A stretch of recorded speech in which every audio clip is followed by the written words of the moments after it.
At Viber Finance, we seek out the hidden gems in cryptocurrency. We will tailor your portfolio to work for you. Are you ready to transition your investments from traditional markets to cryptocurrency? Are your coins staked and earning interest? Are you overwhelmed with all the jargon in crypto? Is your portfolio underperforming and you want to reposition into consistent winning blue chip coins and viable projects? Do you feel like you missed out on DeFi, Metaverse, and NFTs? Here at Viber Finance, we provide you with the data, skills, and tools you need to stay on top of the digital asset market. Viber Finance. We are the future of crypto.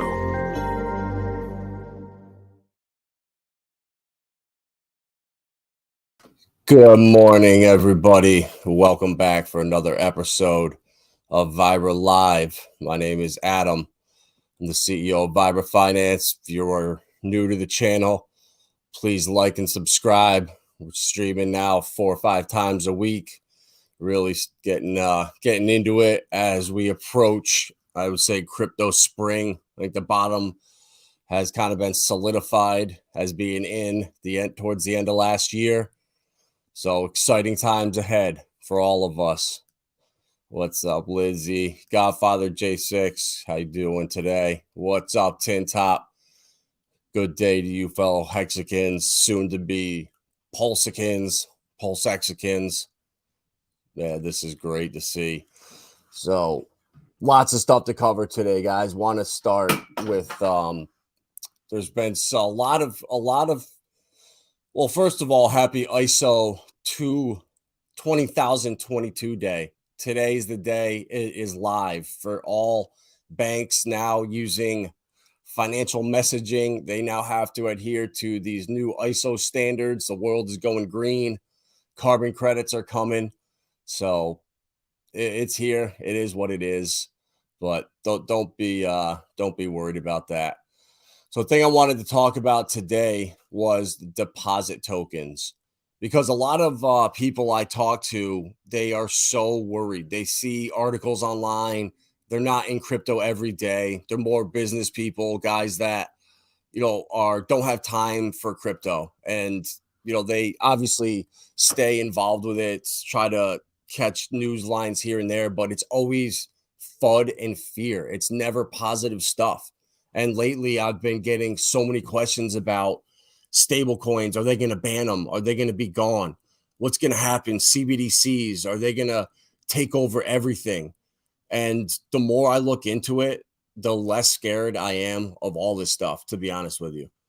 I really think all of this, there's going to be different blockchains, different networks for different banks, different institutions, for retail. And it's all going to be interoperable in the future. But right now we have obviously a crackdown on banks that work with crypto, Operation Choke Point. Everyone's been talking about that now. And with Silicon Valley Bank going down, and Silicon Valley and whatever the hell the other name was. They're the 16th biggest bank there. They both went down. But if you notice, exchanges, everything is working fine. So how the exchanges, Bitstamp, Gemini, Coinbase, Binance, how they all work is they have a 24/7 clearinghouse that they all connect to. It was run through Silicon Valley Bank, through a branch or an offset company of them, and it's still up and live and running. So there's been no change at all, or else our exchange, you wouldn't be able to get money in and out of the exchanges. So we're seeing all this fear. The bank shut down, crypto's gone, but the clearinghouses are still working perfectly fine. Their whole network is a private blockchain. All the exchanges connect to and link into, and they can settle instantly with each other. They're just numbers on a screen, shooting them around, crediting here and there. And that interoperability, that private network is how everything is going to work for all different industries. So deposit tokens, these articles just started coming out in the last couple of weeks. Where was it here? This was, I think, March 6th. This article came out talking about deposit tokens. And this PowerPoint right here from, sorry, this mouse isn't working, from Oliver Wyman on March 2nd, 2023. So this came out the Q1 this year. This stuff is brand new. And how I see this stuff working is, so they're right now, there's the problem with customer deposits. When you go and put $100 in the bank, they can go lend that out 9 times over and lend out $900 on your $100. So your money is never actually in the bank. It's always being lent out and that money is making money somewhere, trying to always make money. Not the last thing you want to do is have money just sitting dormant in an account. So now we have a massive problem with the banks. If everybody went to take their money out, they would have maybe 15, 20% there. All the rest of it is tied up in bonds, short-term debt, investments, whatever. So what's really unique about these deposit tokens is it gives the banks access to all this capital without making it a liability on their balance sheet. That was the one thing that really blew my mind is once you put cash in a bank, it's a liability on their asset sheet. Well, now these deposit tokens are going to represent deposits in a bank, but they're going to be backed by the Fed. So there's no risk on this stuff. So it's this whole black swan, this whole coordinated attack on crypto is all being done so these banks can have access to capital 24/7, 365 and have direct access to the Fed instantaneously. This is a choke point on all of the regional savings, local banks around your area. And for me, for example, if I drive down the street, I'm going to run into a Key Bank, Buffalo Savings Credit Bank, M&T Bank. There's branches everywhere on every road. And I was in commercial real estate for 12 years. And I could tell you right now, those banks, for those freestanding locations, they're paying at least $100,000 a year, $150,000 a year, triple net for every single building. So you have hundreds of locations. That's hundreds of thousands of millions of dollars in rent you're spending to have those buildings. And they're just not needed anymore. The whole banking system is moving digital. Like kids now that are 12, 13, 14 years old, in 5-6 years when they're 18 going to college, I don't think they will ever walk into a bank. Everything will be done digitally. There'll be no need for these physical banks. And they see that now. And they're going to make all the excuses and give all you the reasons what's going on, but they're collapsing is what's really going on. And so I'm getting a lot of stuff about our stable coins going to get banned. Our stable coins, what are they going to do? And stable coins, the cat is out of the bag already, right? It's too big of an industry right now. Circle owns USDC. Circle owns MetaMask. Circle is basically in bed with Ethereum. All of these corporate entities want to see Ethereum survive at the end of the day. JP Morgan is pretty much the same thing. They're all incentivized to have Ethereum run and just collect fees on ETH. And just this article here, we'll kind of go through it in a second with talking about how these deposit coins work and what they are. But in here, they specifically mention, comparing digital money. And this is comparing stable coins right here. So you could see that USDC by Circle and Coinbase, they specifically mention that. Now, Coinbase is another massive player in the corporate world involved with these guys too. And then USDT by Tether. But Tether is out of China and Hong Kong, I believe. And their problem is going to be, where are their reserves? We know where Circle's reserves are. They're held in banks. That's fine. They're backed by a ton of short-term debt. That's fine. That's not a big deal. I'd be more worried about Tether and if they have their reserves in Chinese debt. That would be my concern. But I'm not really worried about this stuff right now. These stable coins, in my opinion, are going to be here. They're going to exist in parallel with the bank systems. The banks, I think, are going to have their private blockchains that they're going to work on and they're going to offer. And they're already up and running right now.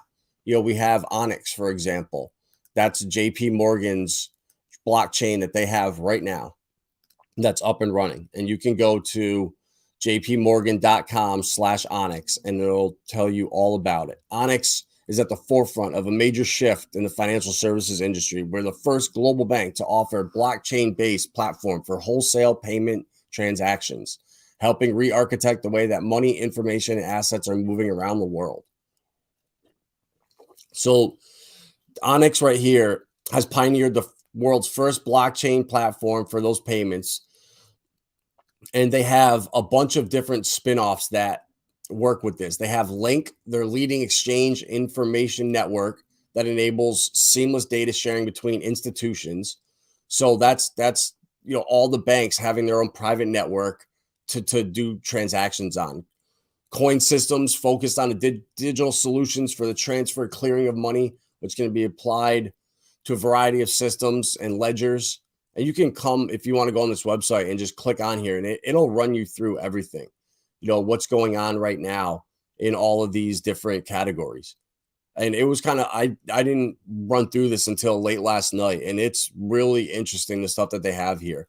But when you dig deep into it, you kind of see that this stuff is not out to replace what we have right now. What we use as retail, when we go and use DeFi, that is never going to change, in my opinion. These public ledgers are the XRP ledger is a public ledger that you can download the Zoom wallet. You can download 20 different wallets and then access a public ledger out there. That there's DeFi on there, there's NFTs, there's gaming, there's tons of stuff coming. And then you also have your private blockchains that these banks are going to run on, like ONYX. And ONYX is going to be where JP Morgan, who has how many partners around the world, how many banks they work with, they're all going to plug into that network. And it's going to be different from the stuff that we use. And it's going to be different too from the CBDCs. And you can see in this was from early March. And they're saying right now the central banks that have CBDCs are the digital yuan, the Swedish e-krona, and the digital euros under investigation. And also I know that they have in Nigeria, theirs is up and running. So these things, over 90% of banks are reportedly investigating CBDCs. Live projects are still in early phases. So we're in the same way. We're all in pilot phase right now. And in my opinion, these CBDCs are an epic failure. They're not going to work. They're not going to be what we think they are. It's going to, yes, be programmable money, but I just don't see this working the way that they thought it would. The World Economic Forum is falling apart. You can believe what you want, but they are just one mob member that's a bunch of different gangs or crime families competing to do the same thing. That's how I look at this. So the World Economic Forum, the IMF, they're all different mafia families that are all fighting for power. The JP Morgan and these banks, they're all a different mafia family fighting for power. The Stablecoins and, public ledgers, they're all fighting for who's going to bring users over. There's battles going on everywhere inside each of these ecosystems. But the goal at the end is interoperability for everything. That's what's holding all of this stuff back is you can't, all of these different blockchains are great, but if they can't talk to each other, that's a big problem. And that's, in my opinion, why I'm so bullish on quant. And I'm never going to sell the coins that I have. I have them on my engrave and they're never going to move. I don't care if they go down to $10 tomorrow, if they go to $500, I'm not touching them because, in my opinion, quant is going to be worth more than Bitcoin in the future. Whoever is able to tie all of these different blockchains and networks together is going to be a massive winner. And, the thing that makes me even more bullish too is stuff like this. They have a deep dive on deposit tokens and they talk about different kind of tokens and how that these deposit tokens can be built with common token standards like ERC20. So they can build, these things are interoperable with all of the stuff that we use. So these deposit tokens, either one way or another, your money that goes in your bank account right now, you can only do a little bit with it. You can send it to PayPal. You could send it to Cash App. You could do a wire.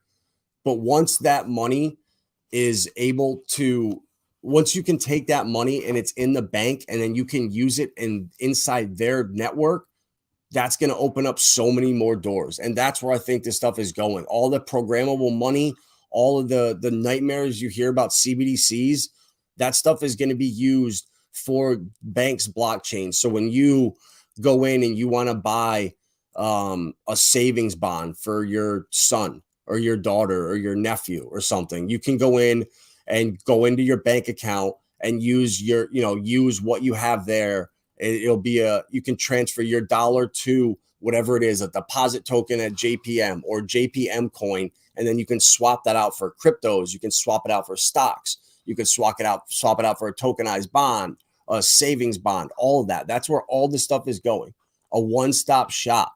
But right now they want to make sure that it's not a third party that's onboarding fiat into crypto. The banks want to be that bridge where they take all of our money, transfer our dollars into a deposit token, a stable coin, whatever, and then let us use it wherever we want. And that's where this is going.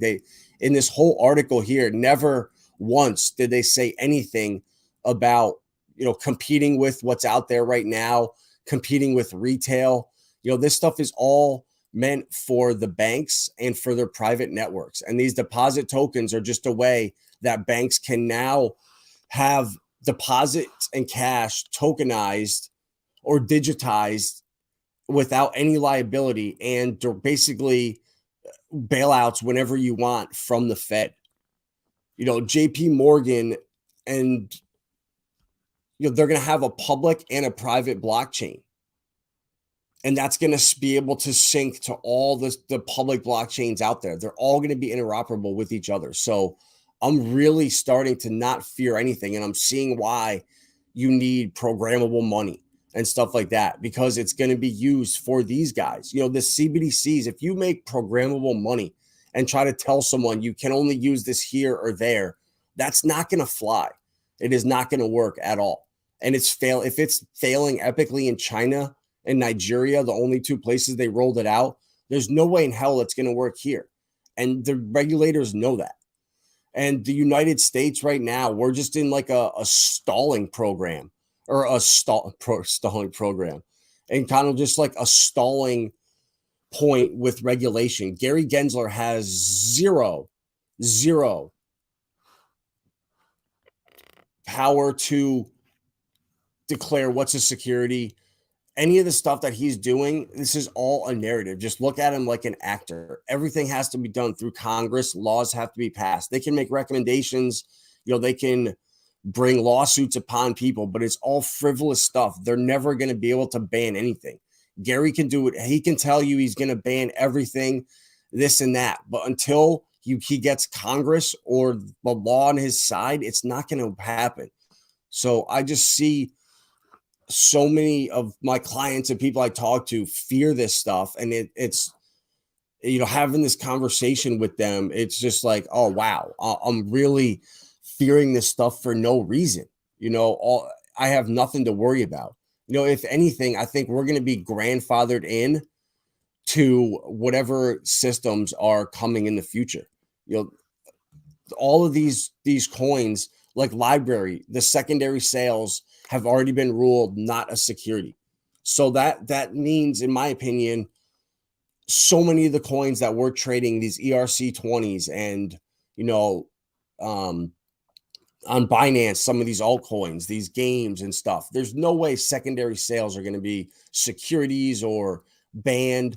The United States can't drive this elsewhere. They have to bring legislation in that's fair, and they can't do it right now. This technology is moving way too fast.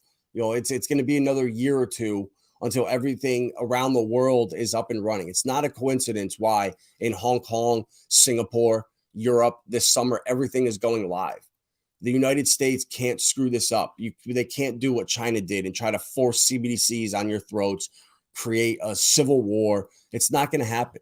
It's all going to, it's going to be a balancing act. They want to push for all the programmable money with the IMF, scare you, but it's going to end up settling right in the middle somewhere where we still have our privacy. We can still do what we want.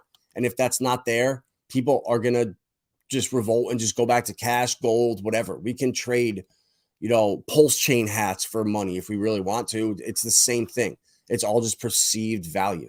And the whole banking system is all run on just a prayer or a hope that, or a feeling that, yeah, if I go to my bank, my money's there. You call your buddy and say, hey, go try to pull $5,000 out of the bank. Oh, don't worry about it, man. It's fine. It'll be there. Having that confidence is what keeps the banking system propped up. The second everybody says, oh shit, I better go pull out 50% of my bank, it collapses overnight. And I think people are starting to realize that. And that's why they're flocking into Bitcoin too right now. I've been talked to a couple of people that over this weekend that are extremely wealthy, and they've been kind of just waiting for laws and legislation. And now after these conversations with them, they're saying, screw legislation, or my bank is going to fail. I'm at more risk now holding this stuff in a bank than it is putting it into crypto and then banning it or making it illegal. And that risk, that's never been the case before. So I'm super bullish on crypto in the short term. I really think Bitcoin, we can climb over 30,000 in the next month or so here. By April 1st, hopefully the Ripple lawsuit, that settles soon. I mean, ISO is live. We've been talking about this for I feel like 2-3 years now, and it's now live today. And is it coincidence? The same day ISO goes live, there's a coordinated central bank action to enhance US dollar liquidity. ECB and other major central banks offer 7-day US dollar operations on a daily basis. New frequency effective as of March 20th to remain in place at least through the end of April to support smooth functioning of US dollar funding markets. So this is getting rolled out at the same time as these deposit tokens are going to come for all these banks, and they are now not a liability. They are now just backed by the Fed. I need to look more into that, but it's really crazy to see where we're going. All these banks now have the guarantee of the Fed's tit right there that they can just suckle on when anything starts going bad. And this is bad. They're squeezing out all the smaller banks, all the smaller banks, all the credit unions. This is a mass consolidation with the big bank take little bank. Two Chains could not have said it any better. It's happening right in front of our face. And at the same time, Chaincoin rebrands to ONYX coin. And I don't know if this is any coincidence, but I was looking into ONYX protocol, and they hear ONYX partnering with Coinbase. Earn XCN on Coinbase today. Get rewarded by completing learning modules on the ONYX ecosystem. Coinbase recently launched a learn program with XCN, aka ONYX coin. And then looking down at here and seeing who else was partners with Coinbase and JP Morgan and ONYX, you start to see, oh, look at that, USDC and Circle. All right, so stablecoins. JP Morgan has their private blockchain, ONYX, that's up and running. They need to tie it. They need a blockchain that can tie into the public as well. And it looks ONYX could be the perfect way to do it. The perfect transition for them. And this is a private blockchain that works. It's been working. Earn, borrow. It's a DeFi protocol. Supports ERC20s, NFTs, ERC 1155s. So this is everything right here for them to come right in and have their private blockchain that they partner with. And it could just be completely nothing, but I think there's too many coincidences, in my opinion, for this to be one of them. But, we'll see. It could be nothing. It could be just another way that JP Morgan is slow. This stuff is inevitable, guys. It's going to happen, right? We can't stop it. So why not make money off of it? if you know this stuff's coming. Right before I got on stream, I just found this right here, Provenance Chain. Never heard about it before in my life. It's hash. The native token of the Provenance blockchain is used to power transactions in its ecosystem. Hash serves as the means to distribute system rewards, participate governance, and facilitate transactions. And what do you know on here? Hash is currently available working with Osmosis, which I just bought a bag of because the staking is insane. It's like 30% or something like that. They have their own DEX on here, and Kepler Wallet. I've heard about that for a while. And the fact that they're also using IBC technology, kind of going away from EVM. That's why I'm so bullish on Corium, right? These banks, these smaller banks, as much as I hate JP Morgan, I want nothing to do with them. That's why I want to support Corium. I want to support, Provenance and this hash coin, because they're the competition to JP Morgan. These are the ones that, if you were all saying we hate these banks so much. Well, there's coins out there and other cryptos that are building stuff for JP Morgan's competition. You just don't hear about it. That's what Corium is doing. When this week on Thursday, man, time flies so fast. I can't believe that the Core Nova party is already this month, and Black Hexagon is going to be there. Fashion Coder is going to be there. So there's going to be hexagons representing the Corium, representing at the Corium party, which is great. That's what we need. It's all about mixing communities, finding common ground, and all working together. And this, I can't wait to see pictures. And this party is going to be top tier, and Corium, what they're doing just in general, I'm super bullish on, because they're providing the infrastructure for these banks to compete with JP Morgan, right? Provenance here, they launch your securities on a leading blockchain for financial services, where you can efficiently and digitally manage the full life cycle of your financial assets on chain, build, validate, and more. Trusted at scale by TradFi, fintechs, and DeFi. And if you come down, it shows all the partners that they're working with and all the local banks. And these banks are going to be the ones that put up a fight against JP Morgan. These are the ones we need to help support, unless you want to see monopolies with the biggest companies. I don't at all. I didn't know about Provenance blockchain at all before today. Provenance.io. And it's the same thing as ONYX right here, which JP Morgan has the first leader's advantage in the industry, partnering with everybody to roll this stuff out and capture it. But I don't want to support JP Morgan. I don't want to bank with them. I want to be able to have my small bank account that runs on Corium, and it works with Corium to compete with JP Morgan and bring solutions to these other enterprises, these other businesses that aren't the behemoths out there, that are just, like I said, monopolies that just do whatever they want. Wells Fargo stealing deposits from people, JP Morgan manipulating gold for 10 years. They're criminals, and they need to be stopped. And they're never going to be stopped unless something better comes along. And that's why the whole Ripple lawsuit even happened in the first place. JP Morgan, Fidelity, Goldman Sachs, HSBC all met together and said, we have to come together as an industry and stop Ripple. They are a threat to what we're doing.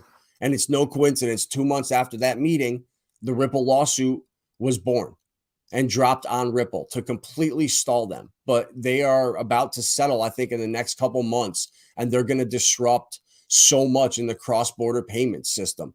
And that's, if you kind of look at these deposit tokens, that's what they're here for. These things are to help banks with cross-border payments. This ONYX and deposit tokens are the JP Morgan's solution to competing with Ripple. They know how powerful Ripple is. And I just can't stand when people confuse Ripple Labs with XRP, the coin. They're two totally different things. Can't even compare them. And in my opinion, I'm invested in both. I have Ripple stock on Link 2. that I bought the pre-sale, and I think that stock will outperform XRP, the crypto. I could be crazy, but looking at what Coinbase did from the IPO price or the ICO price to when it launched, it was $10 on Link 2 when it launched at 360. So it did a 36x. XRP is not going to do a 36x in my opinion. I don't see it going to $10 in the next year or two. So, I just think there's so people are sleeping on Ripple, on PolySign, and on what they're doing. Once this lawsuit is over and they can go full steam ahead, I think Ripple's going to be one of the 10 biggest companies in the world in the next couple of years. And these deposit tokens here are a way for these banks to take our cash and other deposits from businesses, other stuff that were liabilities on their balance sheet, to now not having them be a liability and being able to use them, loan them out 9 times over, and have a guaranteed backing from the Federal Reserve.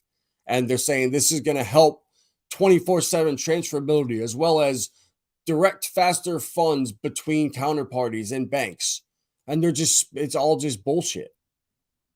And the real reason they want to do this is the only way they can compete with Ripple. Deposit tokens enable programmability, instant and atomic settlement, and can effectively support domestic and cross-border payments, trading, and settlement.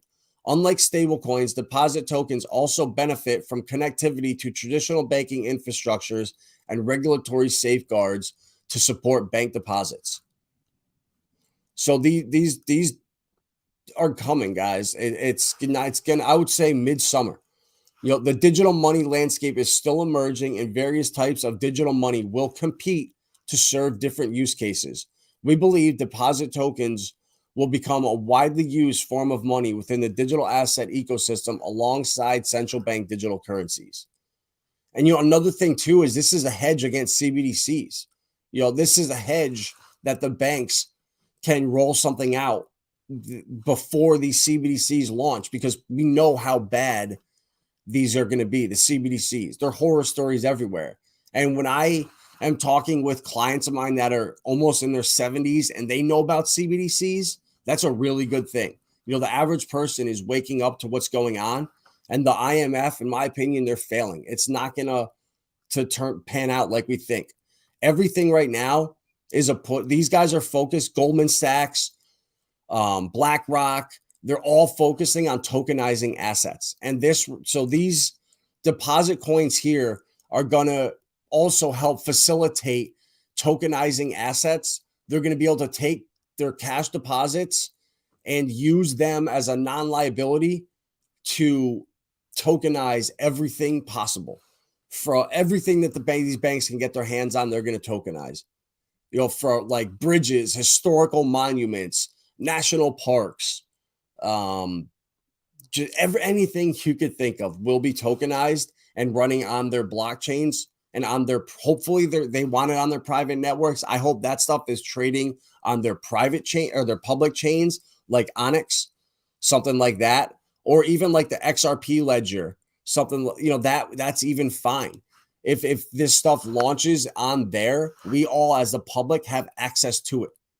And the problem right now is you can't talk to all these different ledgers. They're not interoperable.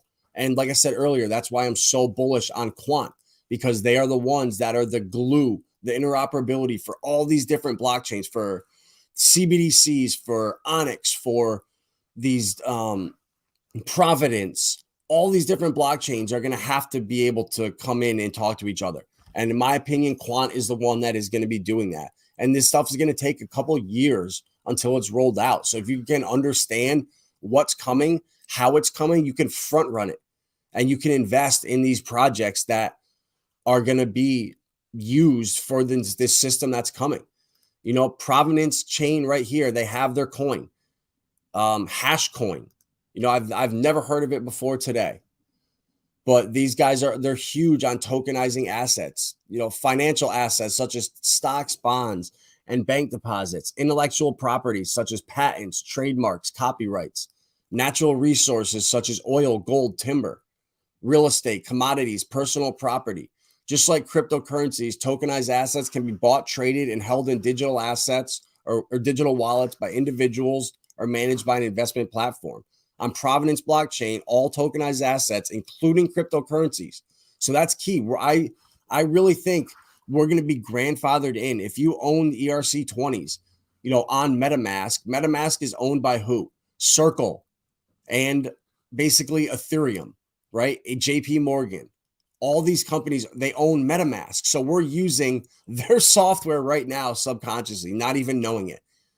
So I really think that if you have ERC20s now, you bought them on an exchange and you're holding them, you're going to be able to connect your MetaMask wallet onto these blockchains. Even right now, I'm seeing that they're building MetaMask connections for all these blockchains on here. Even though we don't have access to them right now, they're building them out for MetaMask and with Uniswap built into V4 for banks. So that's really interesting. So I really do think that we don't have anything to really worry about on the legal end. As long as you have your crypto on a private hot wallet or in a cold wallet, a ledger or an engrave somewhere, I really do think you're going to be able to always have access to these blockchains or some kind of public ledger that is interoperable with the private ledgers.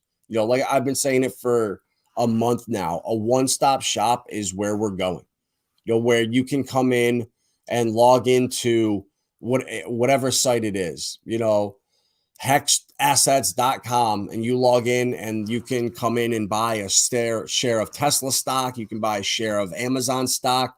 You could buy tokenized savings bond, a tokenized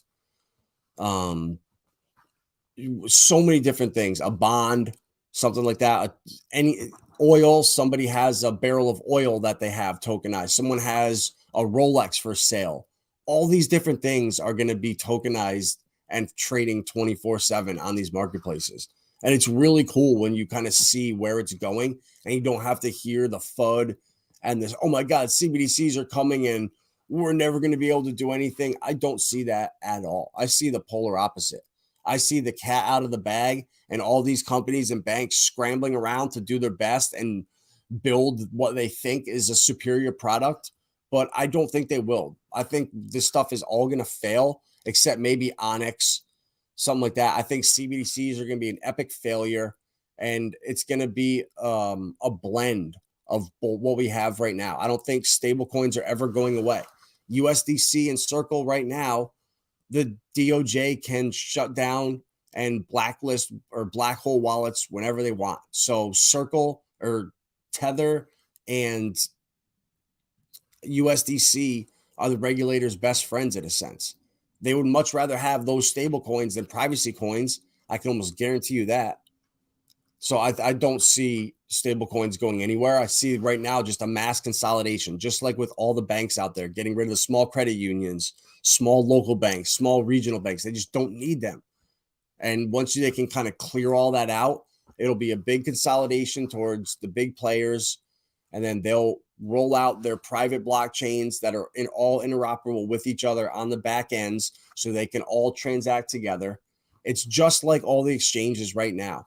Binance, Gemini, Kraken, Bitstamp, all of them are still working with Silicon Valley Bank's private settlement. I don't know exactly how it works, but all the exchanges tie in to a private ledger or blockchain or settlement layer that runs 24/7, 365 and can send money out to banks whenever. And that's still operating under subsidiary of Silicon Valley Bank. So even though they're shut down and they just got bought out, the whole infrastructure the exchanges are running on is still in place and running. They're just trying to clamp down on it hard and make sure that all of the onboarding and all of the intermediaries and when you go and load money instead of putting it onto Coinbase, these banks really want to be the ones that do it. They want you to take money from your JP Morgan account, swap it from digital dollars or cash to their deposit tokens, which will be You can buy crypto with those. You can buy stocks with them. You can buy bond. You can buy a plethora of different stuff in their ecosystem. And that's where I think this is going. And then you're going to have your CBDCs that are directly from the Federal Reserve that are going to be used for stimulus, that are going to be used for universal basic income. I think that's where CBDCs are going. And I think the perfect way to pitch it as is, all right, look at these poor people over here. They just can't figure out a way to save money. They spend money in the worst places. They're not healthy. What if we could change that? What if we could give them $1,000 and say, all right, 100 of it is going to organic food, 100 of it is going to a gym membership, 100 of it is going to counseling services. That way we can completely change your life and make it better for you. You couldn't do it yourself. You're struggling so hard. Here's a solution. We can program all your money, and all you got to do is just go to your appointments and follow your own money, and you'll be a better person for it. And that's how they can roll it out. And then with UBI and welfare right there. Okay, you don't want to work. All right, here's your money, but here's the stipulations that come with it. And that's where the CBDCs, I think, are going to come. And then you're going to have your public ledgers like the XRP ledger that are going to have DeFi and all this stuff happening, people building on it, all of that. And then you're going to have your private blockchains that JP Morgan already has with ONYX right now. And that's where all the banks are going to do the stuff that they already do right now with each other, lending to each other, all that stuff.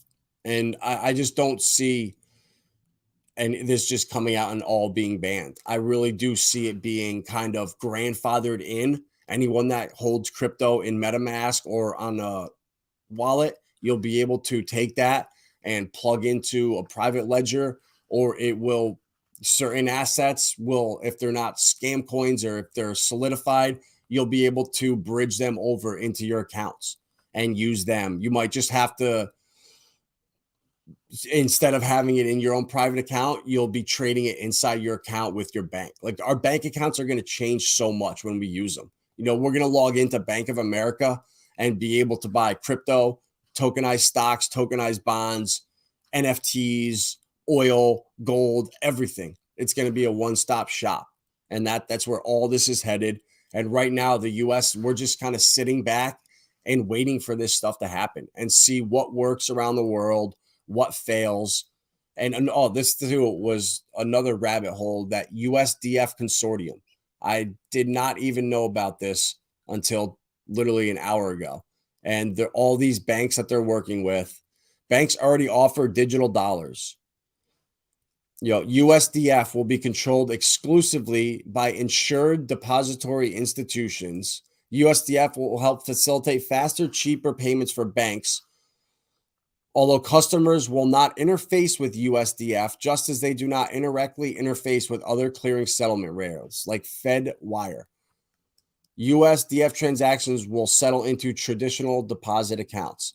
So that's what this is going to be, an example where you can use this aside from all of the DeFi we use right now. All of our stable coins, Tether and USDC, are all going to be used for us on our private or on our public blockchains. When you're using private networks, they need their own stable coins. They need their own blockchains. They need their own almost programmable money. So you can't do stuff with it. You can't take stuff that's only meant to buy assets and pull it out and do something else with it. So I don't think any of this is going to infringe on our privacy. We're always going to have the right to have our cryptos, hold it by ourselves, and be private. Privacy is at the forefront of all this. And I just don't see a world where we don't have our privacy. I just don't see it. There's a lot of FUD comes out with that. And yeah, a world where with that happening, in my opinion, just is not happening. So a lot coming on, guys. So Corium, shout out Black Hexagon and Fashion Coder. Enjoy the party this week. It's going to be awesome. I was looking at the place that they're hosting it at, And man, it looks so cool. They have thousands of like LED lights around this place here, and it just looked wild. So I can't wait to see pictures and stuff from this. Hexicans coming out and meeting with other communities, letting them know, especially now with all the stuff that's happened there. Here's the room right here, this lighthouse. I mean, everything in this place is LED light. So it's so cool. Check that out. Everywhere you are, just constantly moving around and stuff. So I'm excited for us Hexicans that are going to be representing there. And, that's what I was going to say. DeFi right now, with all this nonsense happening, it's so important. Real DeFi is coming to the forefront, and not having admin keys and being able to control your finances. And nothing does that better than Hex. And people are now starting to know what Hex is. So I really think that this party here, being a Hexican and going there, people will look at you different than they did to us in September when we were at the Sologenic party. So much has changed in the last 6 months. It's insane. The whole perception of Richard Hart, of Hexicans, everything has, I think, really changed for the better. And I'm just excited. I think all ships rise with the tides. And when you're out in other communities, you don't have to own that coin, but I'm sure, Black Hexican will be able to go there and find common ground with people there just about crypto in general. And all it takes is just going to events and talking with new people. And I'm sure you'll make new friends. And the more we all do that, we'll all grow as an industry. And that's how we come together and take down things like JP Morgan and stop what they're doing. But until we can come together and, if this had to happen, if, Provenance blockchain here with all the banks that they're working with, if they came out and said, guys, look, we really need support bad. We're getting crushed by JP Morgan, our small branch of however many banks we have here, we just can't compete. We're working with Corium. They're our private blockchain that we use. We need help. Let's get the Corium community out here and let them know the problems we're going on, how bad we're struggling, how hard it is to compete. And, these things, there needs to be options for JP Morgan's competition to use. And that's what Corium is. They are a blockchain for banks, for enterprises, for institutions to use. And they're going to need a fast, scalable blockchain to run their products on to be able to compete with ONYX. And if it doesn't exist, ONYX wins and they have a monopoly over everything. And I don't want that. I want to see Provenance blockchain out here. I want to see Corium blockchain all working with different banks, not them all giving up and all these banks that are working with them all get siphoned over to JP Morgan and them just getting bigger and bigger and bigger. I don't want to see that at all. I want to see it the opposite happen. And, ISO is now live. So this stuff is happening. All these banks are going to have to start transitioning, and it's going to either cause them to take that step and do it and deal with this ESG nonsense or close up shop. And I think that too is going to be, this is kind of in a sense, another coordinated attack at banks. I guarantee you half of these people that are on these boards and work at these banks high up don't even have a clue what this ESG and ISO nonsense is. It's so frivolous. I can't imagine having to track your carbon credits for all your purchases everywhere. It just sounds like a complete nightmare. And all the reason, if you're on the fence, to just give up. And I think this is part of the mass consolidation is trying to force this green narrative, force this ESG, this sustainable vision onto companies. It's all just garbage in my opinion. But let's see. So examples of key cross-border payment infrastructure projects in 2023. So yeah, guys, this stuff is all happening right now with all these private blockchains. We're going to see deposit tokens rolling out. Don't fear it. All it is a way for banks to take cash that was a liability in their accounts and now turn it into a Fed-backed non-liability. in a sense. It's crazy to think that they can lend it out 9 times over. It's crazy. It's criminal, to be honest with you.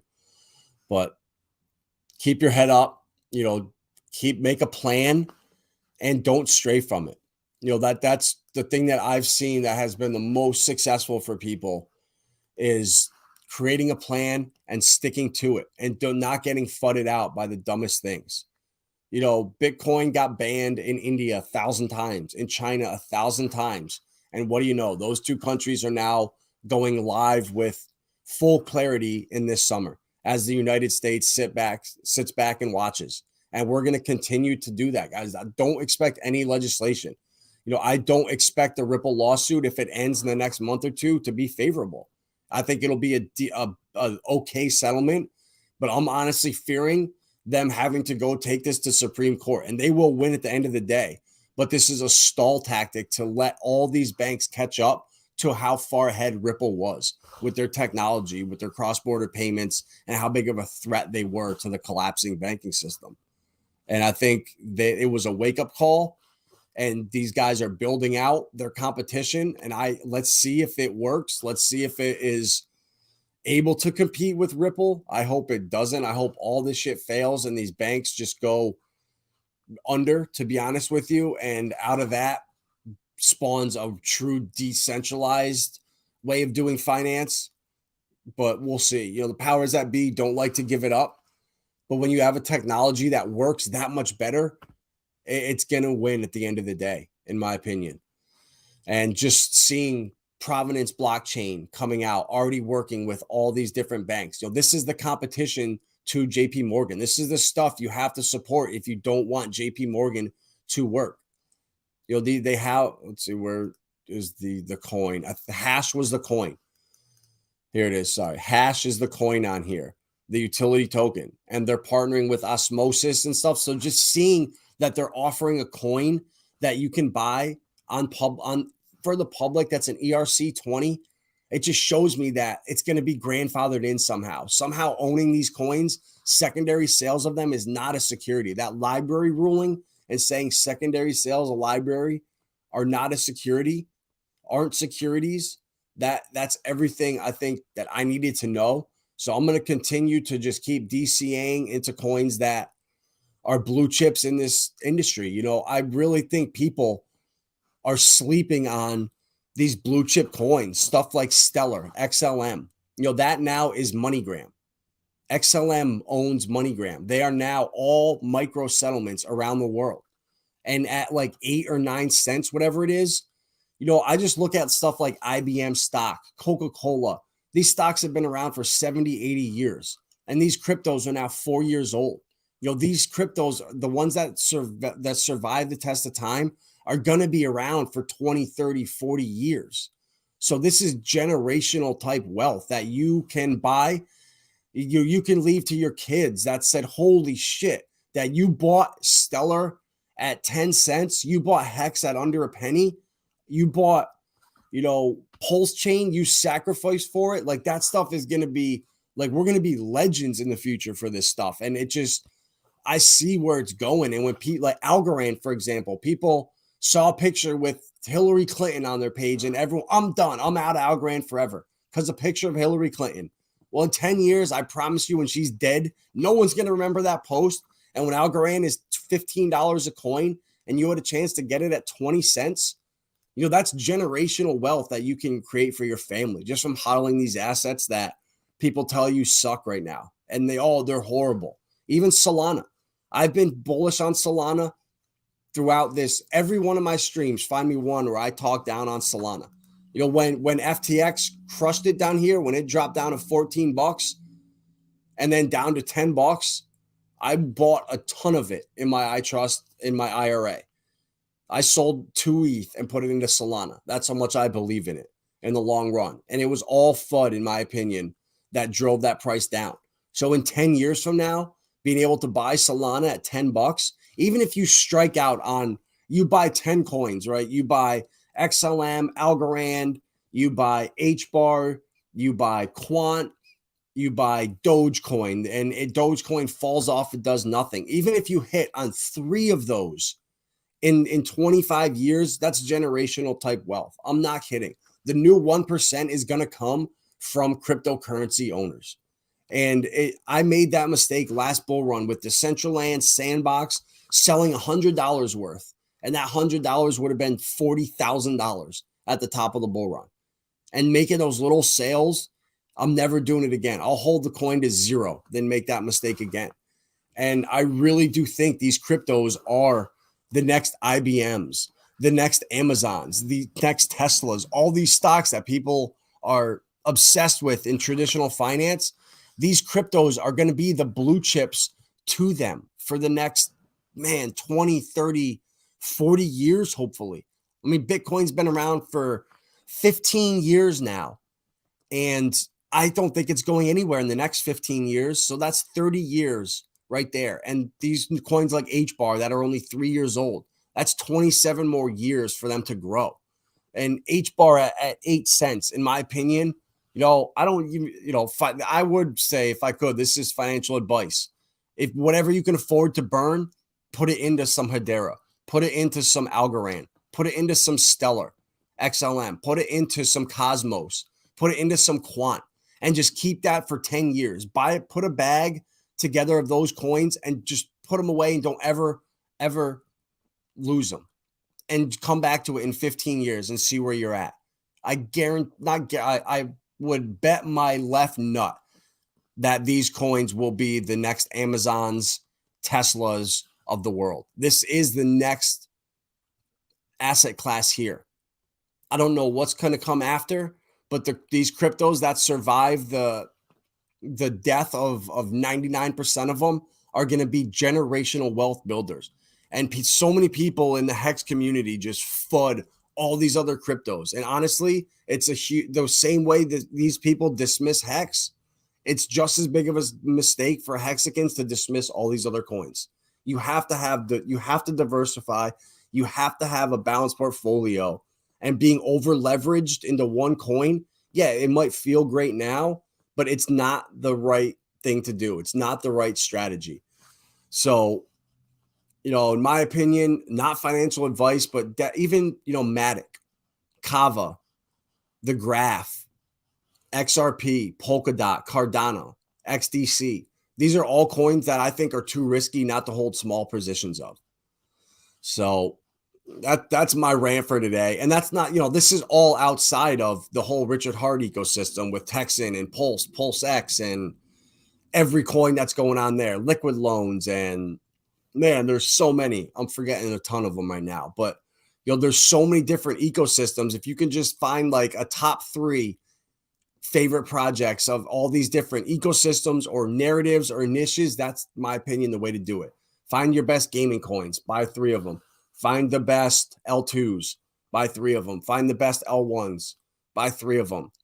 Find the best metaverse plays that you think, or Web3 plays like Veracity with their 200-point ID verification that YouTube and these platforms are going to have to use in the future. You can't have bots on the other end eating up your advertising dollars. So like Veracity, that in my opinion could be a sleeping giant.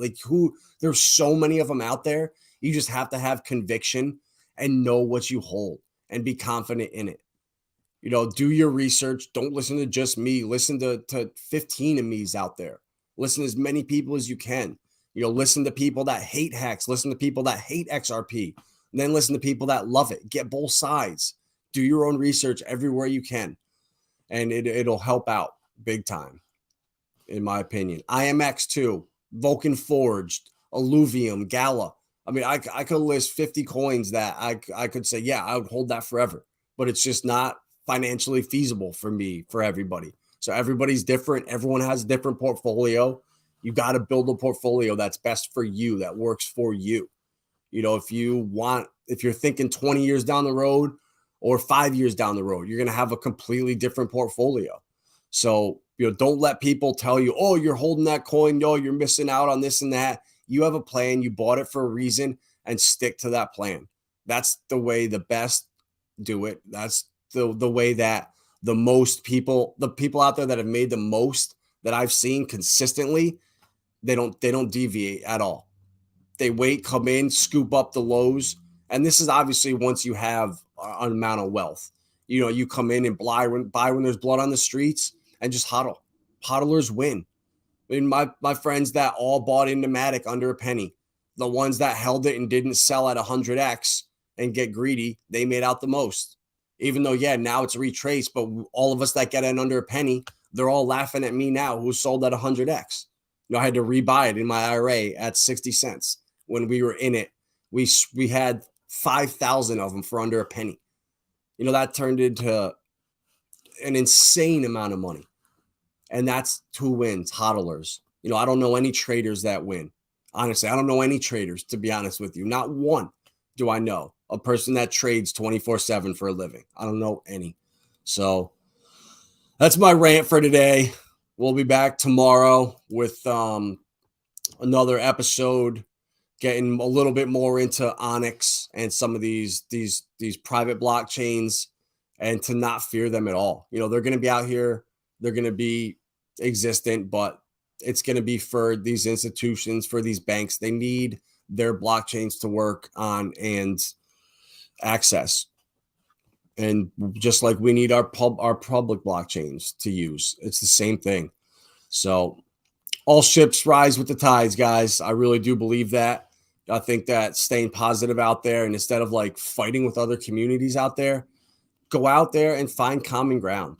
You know, find stuff that you have in common with other communities, not fight with them. I think that seems to work much, much better. So if you're not already subscribed, please give us a like, a subscribe, a follow. Trying to build this up to 1,000 followers here on the IG and the Twitter.